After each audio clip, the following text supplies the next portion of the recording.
BPL এর শেষে এসে অন্যান্য বিতর্ক ঢেকে টুর্নামেন্ট জমানোর একটাই পথ, প্লে অফ সামনে রেখে স্বেচ্ছাচারের দলগুলো যদি বিদেশি বড় তারকা ক্রিকেটার দলে আনে। আসার কথা এরই মধ্যে প্লে অফ নিশ্চিত হয়ে যাওয়া রংপুর রাইডার্স এবং ফরচুন বরিশাল সে লক্ষ্যে মাঠে নেমে গেছে। আগের 3 বিদেশি ক্রিকেটার ইফতিকার আহমেদ, খুশদিল শাহ এবং আকিব জাভেদকে রেখে অস্ট্রেলিয়ার টিম ডেভিডকে আনা চূড়ান্ত করে ফেলেছে রংপুর রাইডার্স। রংপুর ফ্রান্সিসি সূত্রের দাবি, অস্ট্রেলিয়ার ডেভিড ওয়ার্নার এবং ওয়েস্ট ইন্ডিজের সুনীল নারিনের সঙ্গেও চুক্তির আনুষ্ঠানিকতা সেরে ফেলা হয়েছে। কোন সময়ে কাকে আনা হবে সেটি ঠিক হবে পয়েন্ট টেবিলে দলের অবস্থান বুঝে। সিডনির হয়ে বিগ ব্যাশ ফাইনালে খেলার পর ওয়ার্নারের বিপিএল এ খেলতে আসতে সমস্যা হওয়ার কথা নয়। প্লে অফেই রংপুরের হয়ে দেখা যেতে পারে ওয়ার্নারকে। আর সুনীল নারিনকে ফাইনালে খেলানোর ইচ্ছা রয়েছে রংপুরের। ওয়ার্নার এর আগে 2018-19 মৌসুমে বিপিএল খেলেছেন সিলেটের হয়ে। নারিন তো বিপিএল এ পরিচিত মুখেই। এ পর্যন্ত 6 মৌসুমে বিপিএল খেলেছেন তিনি। সবশেষ মৌসুমেও খেলেছেন কুমিল্লার হয়ে।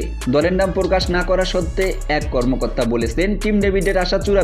ওয়ার্নার এবং নারিনের সঙ্গে চুক্তি হয়েছে, তবে তাদের আনা হবে পরিস্থিতি বুঝে।